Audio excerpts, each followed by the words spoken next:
Assalamualaikum warahmatullahi wabarakatuh. Perkenalkan, nama saya Elza Ambarsari dari kelas 1B D3 Kebidanan Poltekkes Jakarta 3. Di sini saya akan menjalankan tugas mata kuliah gizi, yaitu memberikan penyuluhan terhadap ibu balita mengenai status gizi balita dan interaksinya. Selamat menyimak. Latar belakang status gizi anak usia di bawah 5 tahun atau biasa disebut balita merupakan indikator kesehatan yang penting karena anak usia balita merupakan kelompok yang rentan terhadap kesehatan gizi. Pada masa ini berlangsung proses tumbuh kembang yang sangat pesat, yaitu pertumbuhan fisik dan perkembangan psikomotorik, mental, dan sosial, sehingga perlu memperoleh gizi dari makanan sehari-hari dalam jumlah yang tepat dan kualitas yang baik. Gizi kurang pada anak balita yang tidak segera diatasi akan berkembang menjadi gizi yang buruk. Masalah gizi merupakan salah satu masalah utama kesehatan masyarakat di dunia, khususnya pada balita, karena berkaitan erat dengan indikator kesehatan umumnya seperti meningkatnya angka kesakitan serta angka kematian balita. Gizi kurang juga berdampak terhadap pertumbuhan, perkembangan intelektual, dan produktivitas. Balita yang kekurangan gizi pada usia balita akan tumbuh pendek dan mengalami gangguan pertumbuhan dan perkembangan otak yang berpengaruh pada rendahnya tingkat kecerdasan. Selanjutnya, indikator status gizi balita. Masa balita merupakan masa yang menentukan dalam tumbuh kembangnya, yang akan menjadikan dasar terbentuknya manusia seutuhnya. Karena itu, pemerintah memandang perlu untuk memberikan suatu bentuk pelayanan yang menunjang tumbuh kembang balita secara menyeluruh, terutama dalam aspek mental dan sosial. Pertumbuhan dan perkembangan saling mendukung satu sama lain. Perkembangan seseorang anak tidak dapat maksimal tanpa dukungan atau optimalnya pertumbuhan. Misalnya, seorang anak yang kekurangan gizi akan mempengaruhi perkembangan mental maupun sosialnya. Oleh karena itu, keduanya harus mendapat perhatian baik dari pemerintah, masyarakat, maupun orang tua. Salah satu indikator untuk melihat pertumbuhan fisik anak adalah dengan melihat status gizi anak, dalam hal ini balita, sebagai alat ukur untuk mengetahui tingkat perkembangan seseorang anak yang menggunakan kartu menuju sehat. Selanjutnya itu ada pengukuran status gizi balita. Beberapa cara mengukur status gizi balita yaitu dengan pengukuran antropometri, klinik dan laboratorik. Di antara ketiga cara pengukuran status gizi balita, pengukuran antropometri adalah yang relatif sering dan banyak digunakan. Pengukuran antropometri dapat digunakan untuk mengenali status gizi seseorang. Antropometri dapat dilakukan beberapa macam pengukuran, yaitu dengan pengukuran berat badan, tinggi badan, lingkar lengan atas, dan sebagainya. Berdasarkan beberapa pengukuran tersebut, berat badan atau yang biasa disingkat dengan BB, lalu tinggi badan yang biasa disingkat dengan TB, dan panjang badan dan yang biasa disingkat dengan PB adalah yang paling dikenal. Selanjutnya ada faktor-faktor yang mempengaruhi status gizi. Faktor-faktor yang mempengaruhi status gizi meliputi yang pertama itu ada program pemberian makanan tambahan. Nah, program ini itu program untuk menambah nutrisi pada balita. Biasanya diperoleh saat mengikuti posyandu. Adapun pemberian tambahan makanan tersebut berupa makanan pengganti ASI yang bisa didapat dari puskesmas setempat. Yang kedua juga ada faktor tingkat pendapatan keluarga. Nah, di negara Indonesia yang jumlah pendapatan penduduk sebagian rendah adalah golongan rendah dan menengah akan berdampak pada pemenuhan bahan makanan, terutama makanan yang bergizi. Selanjutnya itu ada pemeliharaan kesehatan dan pemeliharaan kesehatan atau biasa disebut health promotion behavior. Misalnya, makan makanan yang bergizi, olahraga, dan sebagainya, termasuk juga perilaku pencegahan penyakit health prevention behavior yang merupakan respon untuk melakukan pencegahan penyakit. Selanjutnya itu ada pola asuh keluarga. Pola asuh adalah pola pendidikan yang diberikan orang tua kepada anak-anaknya. Setiap anak membutuhkan cinta, perhatian, kasih sayang yang akan berdampak terhadap perkembangan fisik, mental, dan emosional. Yang terakhir itu ada faktor yang perlu dipertimbangkan dalam memilih model penilaian status gizi. Selanjutnya ada aspek pola asuh gizi. Yang pertama itu ada perawatan dan perlindungan bagi ibu untuk anaknya. Setiap orang tua berkewajiban untuk memberikan perawatan dan perlindungan yang aman dan nyaman bagi anak. Masa 5 tahun pertama merupakan masa yang akan menentukan pembentukan fisik, psikis maupun kecerdasan otak, sehingga masa ini akan mendapatkan perawatan dan perlindungan yang intensif. Nah, selanjutnya itu ada praktik menyusui dan pemberian empasi. Menyusui adalah proses memberikan ASI pada bayi. Pemberian ASI berarti menumbuhkan kasih sayang antara ibu dan bayinya yang akan sangat mempengaruhi tumbuh kembang dan kecerdasan anak di kemudian hari. Selanjutnya ada pengasuhan psikososial. Pengasuhan psikososial ini antara lain terdiri dari cinta dan kasih sayang serta interaksi antara ibu dan anak. Salah satu hak anak adalah untuk dicintai dan dilindungi. Anak memerlukan kasih sayang yang perlakuan yang adil dari orang tuanya, agar kelak menjadi anak yang tidak sombong dan bisa memberikan kasih sayangnya pula kepada sesamanya. Sebaliknya, kasih sayang yang diberikan secara berlebihan yang menjerumus ke arah memanjakan akan menghambat bahkan mematikan perkembangan kepribadian anak. Akibatnya, anak akan menjadi manja, kurang mandiri, pemboros, sombong, dan kurang bisa menerima kenyataan. Pengasuhan psikososial ini didasarkan pada hubungan timbal balik antara ibu dan anak. Meningkatnya kedekatan ibu dan anak. Kedekatan ibu dan anak ditentukan dengan frekuensi interaksi dan sikap selalu menebarkan senyum terhadap anaknya. Selanjutnya itu ada penyiapan makanan. Makanan adalah bahan selain obat yang mengandung zat-zat gizi dan atau unsur-unsur ikatan kimia yang dapat diubah menjadi zat gizi oleh tubuh, yang berguna bila dimasukkan ke dalam tubuh.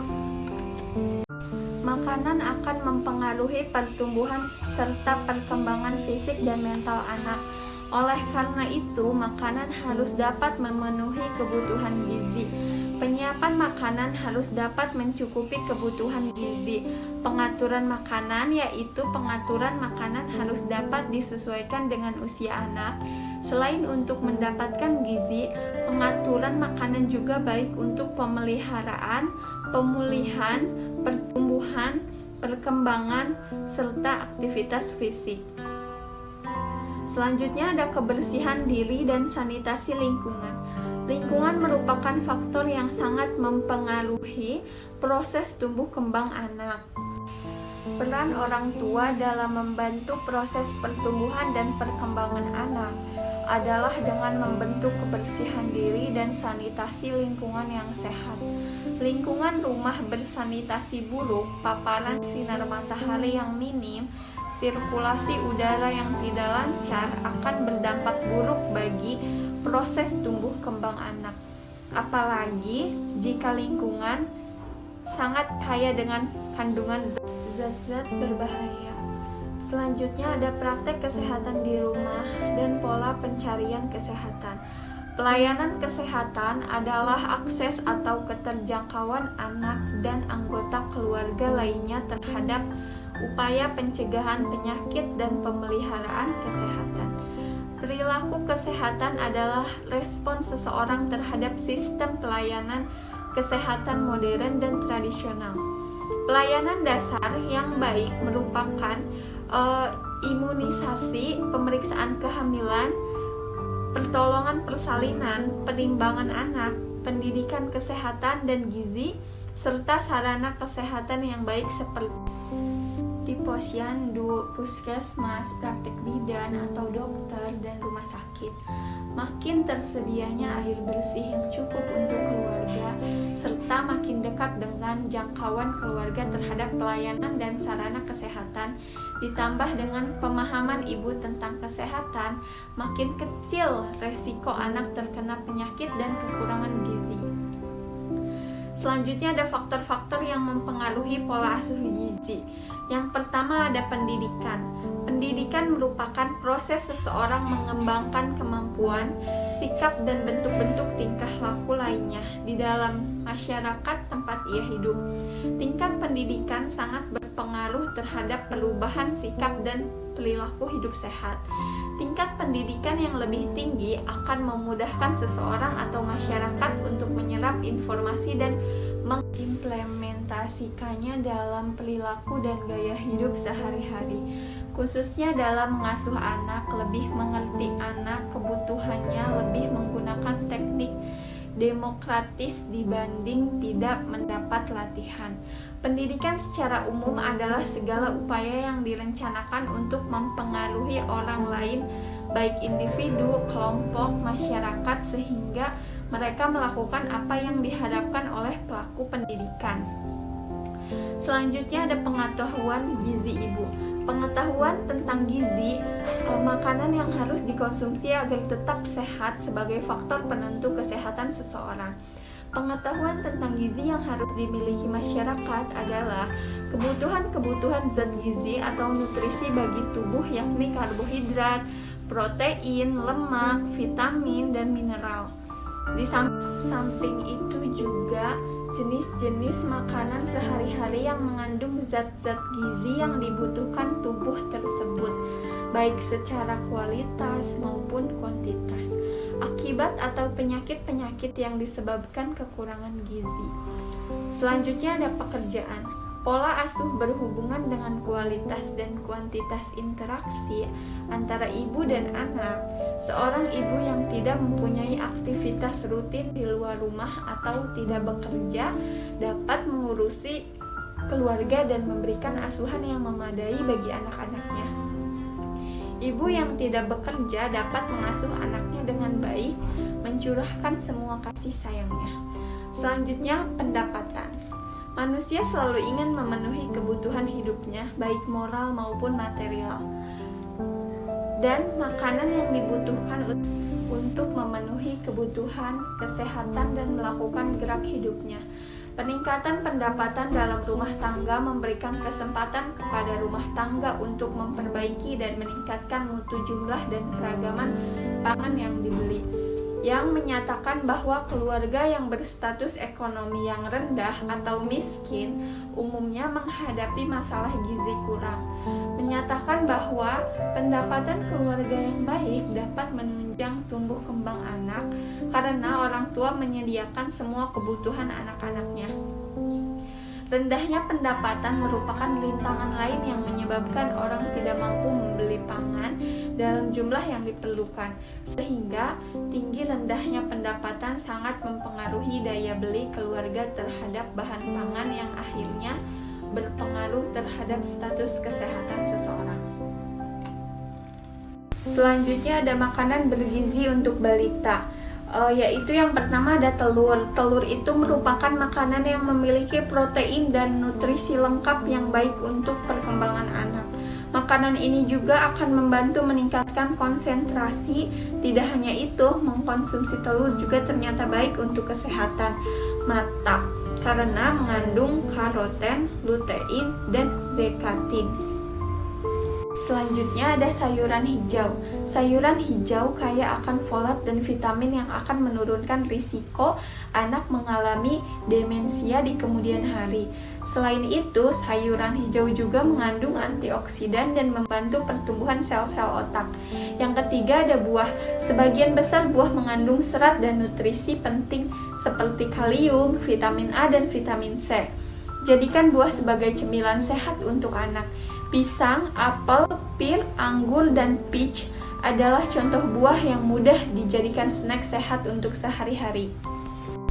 Selanjutnya, yogurt bisa dijadikan pilihan sehat untuk makanan balita sebab produk fermentasi susu ini merupakan sumber protein dan kalsium yang dibutuhkan untuk perkembangan tulang anak. Beberapa jenis yogurt juga bisa mengandung bakteri baik untuk saluran pencernaan. Meski begitu, jangan sembarangan membeli yogurt sebab banyak produk yogurt yang mengandung banyak gula sehingga manfaatnya justru tertutupi. Untuk anak, pilihan yogurt yang tawar dan jika ingin pemanis, tambah madu sebagai perasa. Selanjutnya ikan. Salah satu jenis makanan balita yang sehat adalah ikan. Sebab ikan mengandung vitamin D dan omega 3 yang akan melindungi otak dan dari gangguan daya ingat dan mental. Contoh ikan yang baik dikonsumsi balita adalah salmon, tuna, dan sarden. Selanjutnya ada kacang-kacangan dan biji-bijian. Kacang dan biji-bijian merupakan makanan yang kaya akan protein, asam lemak esensial, vitamin, dan mineral. Selain itu, kedua makanan ini juga baik untuk sistem saraf. Meski begitu, Anda tetap harus memperhatikan cara menyajikannya untuk anak. Jangan menyajikannya secara utuh karena berisiko membuat anak tersedak. Sebaiknya diolahlah menjadi bubur, selai, atau saus. Lalu ada oatmeal. Oatmeal bisa menjadi menu sarapan sehat untuk anak. Makanan ini juga bisa diolah sebagai cemilan menyehatkan yang lezat. Oatmeal baik untuk makanan balita karena tinggi akan serat sehingga baik untuk pencernaan. Anda juga bisa mengolah oatmeal dengan susu agar anak mendapatkan tambahan protein dan kalsium dari makanannya. Selanjutnya ada 9 nutrisi yang diperlukan untuk tumbuh kembang anak. Yang pertama ada protein. Protein dibutuhkan untuk membangun sel serta mengubah makanan menjadi energi, membuat anak tidak mudah terserang infeksi dan membawa oksigen. Makanan yang mengandung protein dapat diperoleh dari daging, unggas, ikan, telur, produk olahan susu, dan kacang-kacangan. Lalu ada karbohidrat. Karbohidrat bermanfaat untuk membangun dan memperbaiki jaringan yang ada di dalam tubuh anak. Karbohidrat sendiri dapat berupa gula, pati, dan serat. Namun yang baik untuk anak adalah yang kaya akan pati dan serat. Serat rendah gula. Karbohidrat dapat diperoleh dari makanan berikut ini seperti sereal, roti, nasi, biskuit, spaghetti, dan kentang. Selanjutnya ada lemak. Lemak bermanfaat untuk menyimpan energi dalam tubuh anak. Lemak juga bermanfaat sebagai zat yang membantu tubuh untuk menyerap beberapa nutrisi yang dibutuhkan tubuh. Makanan dengan lemak tinggi dapat diperoleh dari produk olahan susu, minyak goreng, daging, dan ikan. Selanjutnya ada kalsium. Selain bermanfaat untuk pertumbuhan tulang dan gigi, kalsium juga penting untuk proses pembukuan darah serta meningkatkan fungsi saraf, otot, dan jantung. Kalsium dapat ditemukan dalam susu, keju, yogurt, es krim, kuning telur, brokoli, bayam, tahu. Selanjutnya ada zat besi. Agar darah pada anak sehat dan dapat membawa oksigen ke sel-sel tubuh, maka diperlukan zat besi. Zat besi juga bermanfaat agar anak tidak mudah kekurangan darah atau anemia. Anak-anak usia 1 hingga 3 tahun membutuhkan 7 mg zat besi setiap hari, serta anak usia 4 tahun hingga 8 tahun membutuhkan 10 mg zat besi setiap harinya, menurut Baby Center. Zat besi dapat diperoleh dari sumber makanan berikut ini, yaitu daging merah, hati, unggas, kerang, biji-bijian, kacang polong, serta sereal yang kaya zat besi. Selanjutnya ada folat. Folat bermanfaat agar pertumbuhan dan perkembangan sel pada anak menjadi sehat, serta tidak menyebabkan anemia atau kekurangan darah. Folat biasanya terjadi dalam sereal, gandum utuh, kacang-kacangan, buncis, asparagus, bayam, kacang hitam, kubis bunsel. Selanjutnya ada serat. Serat bermanfaat untuk pencernaan pada anak, serta untuk mengurangi potensi terkena penyakit jantung dan kanker. Serat biasanya ditemukan dalam berikut ini seperti buncis, serat gandum utuh, kacang-kacangan, kacang merah, biji-bijian, dan kacang polong. Selanjutnya vitamin A. Agar mata anak serta kulitnya tetap sehat, maka diperlukan vitamin A. Agar kebutuhan vitamin A anak terpenuhi, dilansir dari Baby Center, biasanya anak dengan usia 1 hingga 3 tahun membutuhkan 300 mikrogram vitamin A per hari. Nah, vitamin A biasanya ditemukan dalam wortel, ubi, jalar, labu, aprikot, bayam, brokoli, kubis, minyak ikan, dan kuning telur. Selanjutnya ada vitamin C. Vitamin C bermanfaat untuk menyatukan sel-sel yang ada dalam tubuh serta memperkuat dinding pembuluh darah yang dapat membantu tubuh menyembuhkan luka serta membuat tulang dan gigi menjadi kuat.